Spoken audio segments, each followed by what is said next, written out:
It is the ninth, staggeringly ninth. We don't often get to those sort of albums, do we? The ninth studio album from the Orlando-based Titans, I guess you could say at this point. It's Trivium. It's the album you've all heard. You all know exactly what you think about it, and you all know how fucking brilliant it is. But I'm going to tell you as well. It's called What the Dead Men Say. Trivium have had what could best be described as a tumultuous existence. You had like the early promise of Ember to Inferno. You had like the next big thing label attached to them with Ascendancy and a little bit with the Crusade. You had like a big when Vengeance Falls came out. It was always a case of I heard them so much considered like what could have been, and I remember them being compared to the likes of Bullet for My Valentine, and it's fucking looking back now, it's ludicrous to think they were ever compared to Bullet in the they could have been really really big. They should have been headlining Download. Don't know why I went Kermit then. So yeah, they went from like what could have been, and then the fucking comeback they had on The Sin and the Sentence, and now what the Dead Men Say. It's astonishing and it's so good to see, and it's also really good to see that along the way of all like because the middle section from Crusade into Shogun into In Waves into Vengeance Falls, they were always like in terms of how they were received, it was already up and down kind of reviews. But along the way, no matter how much that we were saying like, oh, this should have been bigger, or this is like the next best thing, or whatever, it was always a case of that. I always felt that Trivium were being respected. Every time they said this album is just not what Trivium should be making, it's not what we want to hear, and it's such a shame. But I'm still gonna listen to the next Trivium album because I feel like they can draw it back. It was really like looking back. It was so nice to see so many people. Like reviews, critics, just general music listeners. Every time Trivium would release something and it maybe wasn't up to scratch, we're like, okay, but we're still going to like listen to them next time, or we're still going to watch them live, or there's always going to be something that like there's always going to be a following for Trivium basically. And I just think that's so rare. Like you can look at a lot of other bands where they make a shit, they make a shit album and then that's it. They just drop off and either they split up or like people just stop listening to them, or they say they're shit and there's no coming back. I'm probably guilty of it as well. But with Trivium, it was always a case of everyone always supported them. If like they released what was perceived as a shit album, people still said it's a shame, but we're still gonna go watch them live. We're still gonna buy their shit. We're still gonna be there for them. And that, yeah, it was really really cool to see because I don't really think you get many bands that do that ever. And in terms of like Trivium sound, that like they've always wanted, or they always seemed willing to experiment with the sound. You know, in Crusade and in Silence in the Snow, they went full, or next to full, clean vocals. I know for Silence in the Snow, it was for a lot of it was down to medical reasons because I think Matt blew his vocals out. So there's an asterisk with that, but then they went very melodic with that album anyways. On Vengeance Falls, they had David Draymond come in and have like a very different style of production for their album. In terms of like just the genres they play with, they've been melodic metal with Crusade, and especially Silence in the Snow.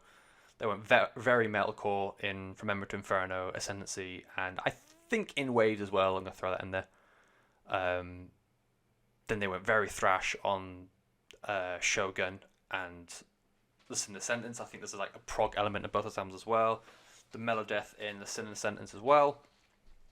You know, you compare it to other bands who, like, on one side who have tried new things, it didn't work, and then it went back again, Suicide Silence, and then bands who have just done the same thing for years and years and years. Like at the same time, I tried to squeeze in a Black Dahlia Murder review on this episode, but I just haven't listened to it enough. And I can't comment too much because, like Trivium, I've listened to everything except from Ember to Inferno and Vengeance Falls. So there's like a long back catalogue of Trivium and like the evolution of the sound that I've listened to. Whereas Black Dahlia Murder, I've only heard snippets of albums in the last 3 albums. Excuse me. And so I don't want to comment on like whether or not them playing like pretty much the same kind of sound for album after album is good or not, because I don't know how well or not they've done it. But you've got the bands who just like stick to one thing over and over again, and as soon as they like try to go out of it, then like they hit a roadblock and go back again. But then Trivium were always like, we want to try this. If you don't like it, we're probably going to do it again. You know, look at the transition from, you went from Ascendancy, which was a big metalcore thrash metal album, and they went to Crusade, which is very melodic heavy metal, melodic metalcore. And there was a, we don't like it, you need to go back to Scream. It's like, okay, we're going to go back, but we're going to go back to Shogun, which is this big monolithic heavy metal album. And then they went back a slightly more metalcore to In Waves. And then, you know, like Silence in the Snow, everyone's like, you're being too melodic. It's like, okay, we're still going to use clean vocals, but now we're going to use it in a melodic death metal album in the Sin in the Sentence. So I just really love the fact that Trivium want to make, they don't want to be pigeonholed as one style of music forever. I feel like they have got a lot more creativity than I think people give them credit for. And I follow Paolo and I follow Matt on social media, and you can just tell. You can tell from like the whole band actually, from interviews, from pictures, from just their like. At the end of the year, they all post like their favorite albums. It's always full of like heavy metal and extreme metal and heavy rock albums. These are heavy metal fans playing heavy metal. Like you compare that to like say Metallica. Yeah, their early career was very. We listened to new wave of British heavy metal sort of stuff, but then that mid '90s stuff, they got way more into the bluesy side of Deep Purple, Creedence Clearwater Revival, Leonard Skinner, that kind of thing. So what they were listening to and what they enjoyed, just like a different side of what they enjoyed, made its way into the music. Whereas these guys, they all fucking love heavy metal, and that's what they want to be. They want to play heavy metal. They want to be heavy metal. Like they're bringing in Alex Bent, who's previously in a brutal death metal outfit. You don't really play brutal death metal if your favorite band is fucking Fleetwood Mac. Although if I found out his favorite band is Fleetwood Mac, I'm just gonna look like a right dickhead. So yeah, and like. You watch Matt Heafy on Twitch, and he's got like a 3-4 hour long stream. 2 hours of it's just him playing through his own songs to practice, and he's fuck me as he improves as a guitarist. Like I've tuned into some of those streams, and he's just insanely good at pretty much anything he does. He's a bastard for that. But then, so that's 2 hours of him practicing his songs to like really, really get acquainted with it and just practice riffs. And then like an hour or two afterwards, it's just him dicking around and playing songs that aren't his, but he's just triviuming them. That's actually really hard to say. And yeah, it's a very rooted thing about the style of music you want to do, because it's very them. The Trivium as a band are like the entire band wear themselves on the sleeve, and yeah, for that I just really, really enjoy it. And it because of that, I think the music of being heavy comes more naturally, and it feels more organic when you've got that.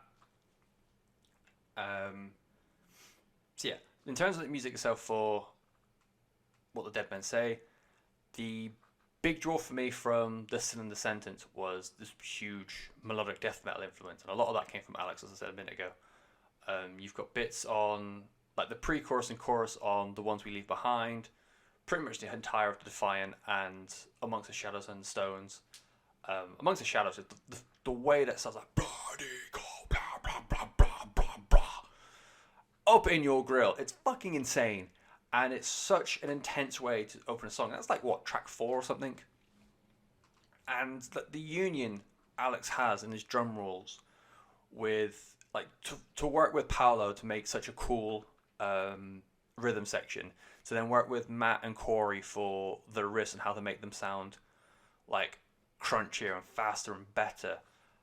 And even the points where like Matt and Corey are doing like Iron Maiden style dual guitar harmonies, it's just unreal, because then you've got this rhythm section in the background that's also going 19 to the dozen, whilst making Matt and Corey sound so good, and that melodic death metal stuff in it, and like the riffs that they use, and like the song structures. It's so fucking great how they do it. I had a few reminders as well of Silence in the Snow, and for me personally, it's not a bad thing. I quite liked Silence in the Snow. I think I'm definitely in the minority when it comes to that, but I really really like the album. Bleed Into Me is a big melodic heavy metal song, which I think is really really good. The opening riff and the verses of The Ones We're Leaving Behind reminds me a lot of the title track from Silence. And there's a few little bits of the Catastrophist as well that kind of sounds a bit Silence in the Snowy. On the Catastrophist, I really like, in the pre-chorus bit, Matt uses, the way Matt sings, it's like strained, and it sounds like, it's almost like his screams, but without distortion, as stupid as to say. It's like this really strained, like slightly high pitched. I can't do it myself, but I can't remember the lyric he sings. But it's so different than what I've heard Matt sound like. But I love it for that reason. It's just he's adding more what he can do to his vocals, and as a result of that, adding more ways where Trivium can sound different while still being very heavy. I think it just works so fucking well.